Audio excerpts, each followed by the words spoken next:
If you want to change the world, start off by making your bed. If you make your bed every morning, you will have accomplished the first task of the day. It will give you a small sense of pride, and it will encourage you to do another task, and another, and another. And by the end of the day, that one task completed will have turned into many tasks completed. Making your bed will also reinforce the fact that the little things in life matter. If you can't do the little things right, you'll never be able to do the big things right. And if by chance you have a miserable day, you will come home to a bed that is made, that you made. And a made bed gives you encouragement that tomorrow will be better. To pass SEAL training, there are a series of long swims that must be completed. One is the night swim. Before the swim, the instructors joyfully brief the students on all the species of sharks that inhabit the waters off San Clemente. They assure you, however, that no student has ever been eaten by a shark, at least not that they can remember. But you are also taught that if a shark begins to circle your position, stand your ground. Do not swim away. Do not act afraid.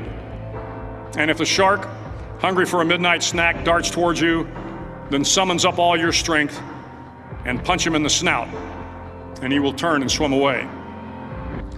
There are a lot of sharks in the world. If you hope to complete the swim, you will have to deal with them.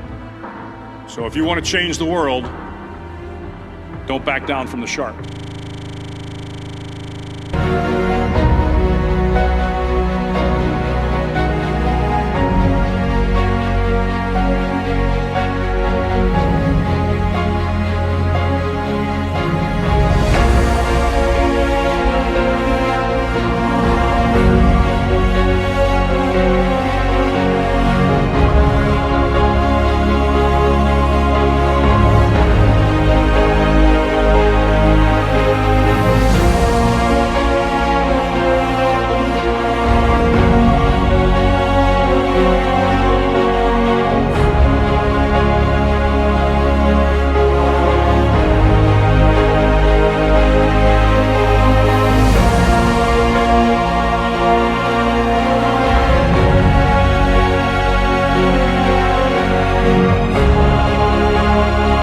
How do I find my passion? My simple model, which is the Dharma model. Dharma means eternal duty in the Vedic tradition. It's very similar to what Ikigai is being spoken about today, which is the Japanese version of reason for being. Why do we live? Where is meaning coming from? And it talks about an intersect of 4 areas. What am I good at? What do I love? What does the world need? And how do I get paid for it? To me, those 4 help you unlock your passion. When you find the intersect across all of those 4, you're making your passion your purpose. You'll unlock your passion, you'll find your purpose. This is path 1, there's 2 paths. Path 1, I find my skill set and I engage it to help other people and become better at it. So I'm becoming better at what I'm good at and I'm using it to help other people because I'm aware of what I'm quite good at and I know what knowledge I have, what skills I have. I have some self-awareness.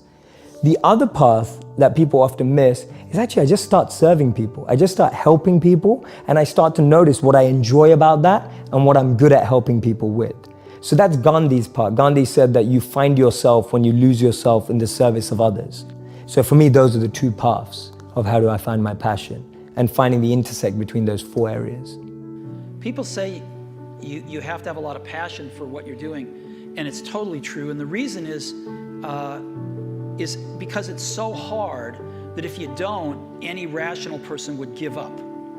It's really hard, and you have to do it over a sustained period of time. So if you don't love it, if you're not having fun doing it and you don't really love it, you're gonna give up. And that's what happens to most people, actually. If you really look at the ones that ended up being successful, unquote, in the eyes of society and the ones that didn't, oftentimes it's the ones that are successful loved what they did so they could persevere when it got really tough.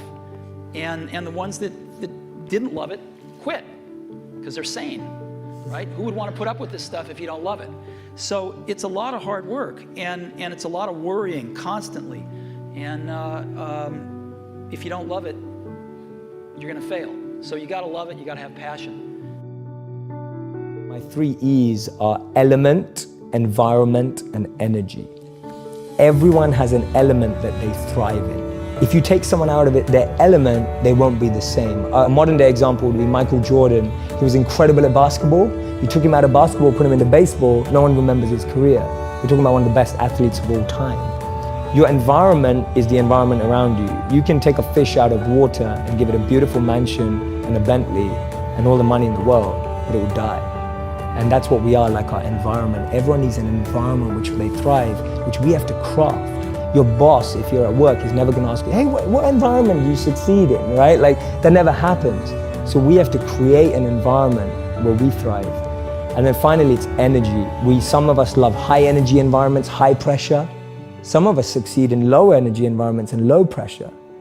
Figuring out your energy and the frequency on which you operate best will help you thrive as well. So for me, those are the 3 E's to really create a thriving environment. Know your element, know your environment, and know your energy. And so at all times, if I see anything going wrong, I'm going, is my element out of alignment?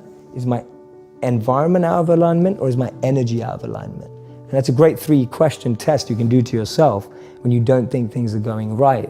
And all you have to do is bring that back into alignment. Jay, my relationship's falling apart. I get asked that all the time. So the answer to that is much harder. It's harder to summarize it, but I always start with self-actualization, that the problem is we have a list for the one that we want, and we don't have a list for what we need to become. And I don't mean become to attract, I mean become to just be, to just get to understand yourself. You don't know what you need in your life until you figure out who you are. And so I find too many people rush into relationships without really recognizing and being fully aware of what they need from a relationship. So it all comes back to how aware are you? How much understanding do you have of yourself and what you need and what you want? That's my best advice for a relationship in like a minute. And then the third question I mostly get asked is, Jay, what do you read? Like, what are your favorite books? Because it seems you read a lot. What are your top 3 books? They're not groundbreaking in the sense that people may not be like, oh my God, that's the best book I've ever read. For me, they changed my life. So that's where I'm coming at a point from. I love Start With Why by Simon Sinek. And not because I applied it to businesses, because I applied it to my life. And even today, I'm constantly refining my why. That's all I do every day. My deepest morning routine and practice is to refine why I do what I do. It's so easy for me to now do it for money. It's so easy for me to now do it for followers. It's so easy for me to now do it for fame. And every day I have to refine that, because I know, having lived as a monk and what I practice, that if those become what I want, then I'll forget who I need to be. So my daily practice and my daily routine is refining my intention, which in modern language is why. So for me, Simon's book helped me do that. First